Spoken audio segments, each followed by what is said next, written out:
با نام یاد خدای مهربان سلام، نور، برکت، عشق و زیبایی در خانه‌دانتان. امیدوار هستم همگی خوب و صحت و سالم و بردم هستید.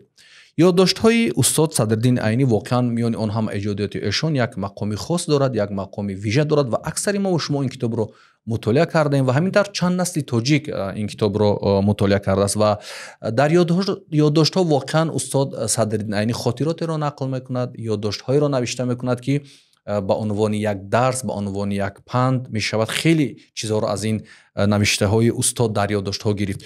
استاد صدرالدین عینی در یادداشت ها درباره پدرش میگوید، گرچند میگوید من در خردسالی از پدرم جدا شدم، ولی خاطرات را نقل میکند که واقعا جنبه اخلاقی، جنبه تربیوی خیلی مستحکم دارد.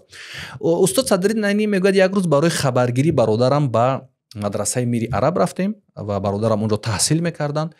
هنگامی وارد شدن به حجره ایشان برادرم به ما آش کشید و پدرم وقتی که میخواست آش بخورد دید که این آش سرگوشت است، یعنی گوشت مرغ دارد و سرافغان است و سوال کرد که شما طالب علم هستید، دانشجو هستید، این گونه آش، یعنی این گونه روغن و گوشت مرغ که در اون وقت یافتنش مشکل بوده است، از کجا یافتید که این آش را پختید؟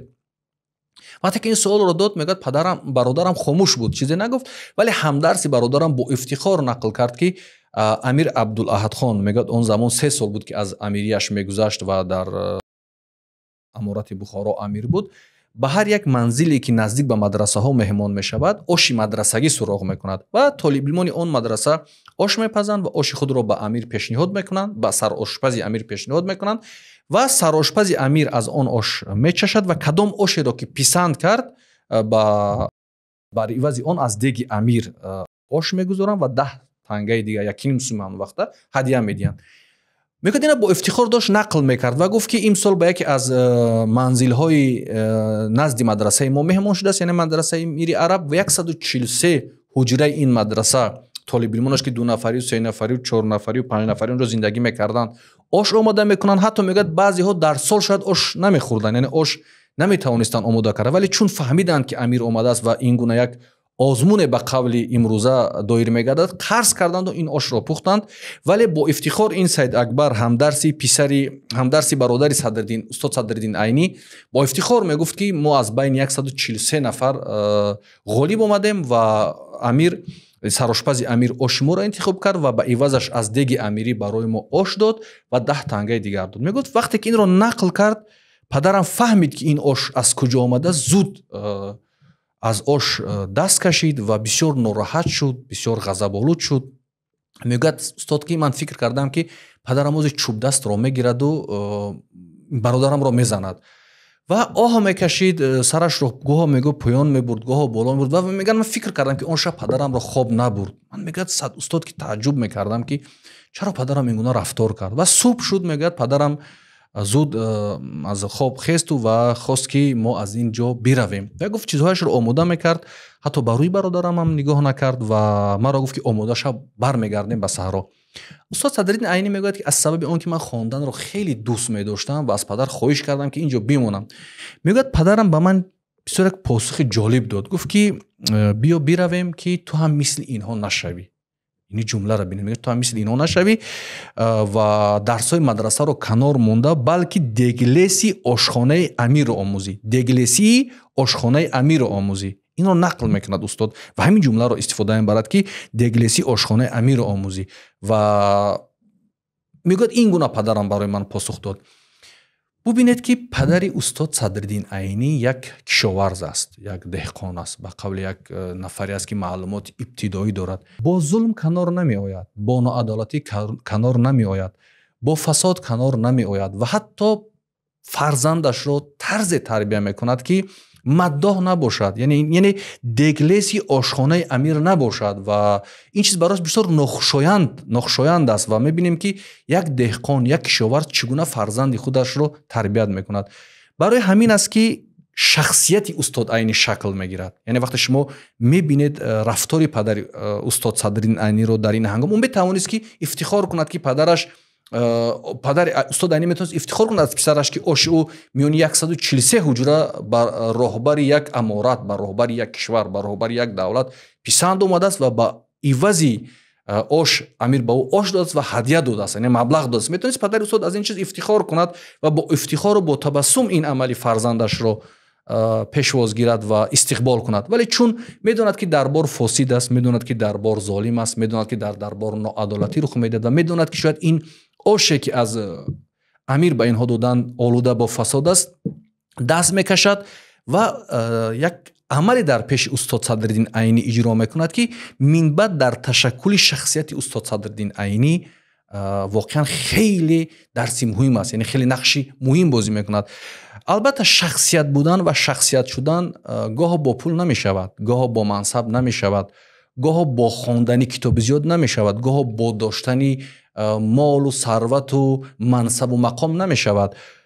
шахсият будан ва шахсият шудан гоҳо бо истодагарӣ дар баробари фасод, дар баробари зулм, дар баробари ноадолатӣ, шинохти марзи ҳарому ҳалол. ин аст ки падари устод Садриддин Айнӣ оши амирро намехӯрад ва оши дарборро намехӯрад.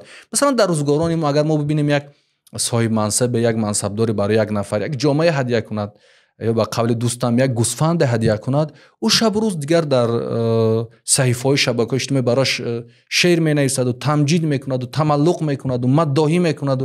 вале бубинед падари устод Айнӣ як кишоварз аст, як нафари оддӣ аст, як нафаре аст ки таълимоти ибтидоӣ дорад, вале шахсият аст, бо шахсият аст. бо зулм канор намеояд, бо ноадолатӣ канор намеояд, бо фасод канор намеояд, бо дурӯғ канор намеояд.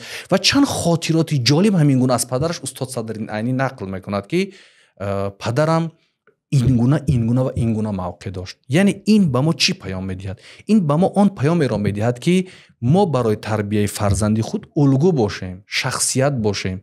ҳеҷ вақт наметавонем бо маддоҳӣ, бо санохонӣ, бо таърифу тамҷиди як нафар барои фарзанди худ улгӯ бошем ва фарзандамон ба як шахсият табдил шавад.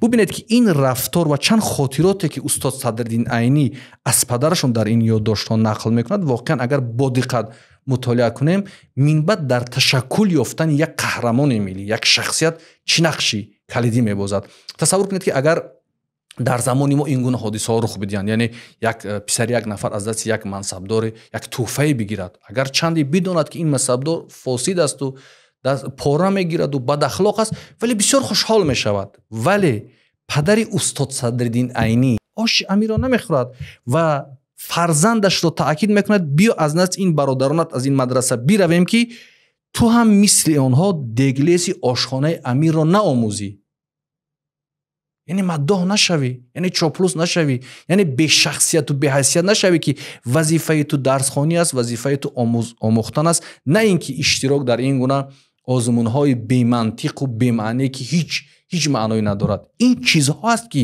шахсияти як нафарро месозад. ин амалҳо аст ки шахсияти як инсонро тарбият мекунад. яъне шумо бубинед дар тӯли таърих ин гуна ҳодисаҳо, ин гуна воқеъҳо чӣ гуна шахсияти инсонҳоро месозад. албатта Садриддин Айнӣ вақте ки дар бораи падараш дар ёддоштҳо суҳбат мекунад, мегӯяд ки падарам як инсони муъмини пойбанд ба дин ва боварманд буд ва падарам бо зулм канор намеомад, бо ноадолатӣ канор намеомад, дурӯғро бад медид ва бо он ҳокимони расмӣ он замон ки зулму истибдоду даст ба фасод мезаданд, падарам канор намеояд. ва бубинед ки ҳатто дар ошхӯрӣ ҳам дар мадраса ба фарзандонаш як дарс медиҳад, як таълим медиҳад ва бубинед ки чӣ гуна як шахсияте мисли устод Садриддин Айнӣ ба майдон медояд, шахсияти миллие ки барои миллаташ, барои кишвараш, барои ҷомеаш чӣ гуна хидматҳои мондагор мекунад. ва агар сарчашмаи инҳоро мо кофта биёем ва бубинем, инро ин аз падар ва модари устод Садриддин Айнӣ аст ки ин гуна амал ва ин гуна рафтор ба фарзандашон мекарданд ва устод на ин ки дар шиор амалан ин рафтори падару модарашро медид. ман фикр мекунам ки мо достонҳо ва қиссаҳои дигари хотироти падари устод Садриддин Айниро аз ёддоштҳо ва нукоти ҷолиби ин китобро барои шумо нақл хоҳем кард. умедворам ин дарс ва ин панди устод Садриддин Айнӣ ки аз падараш ёдоварӣ шуд барои шумо писанд омада бошад. боқӣ солиму сарбаланду хонаободу некном бошед.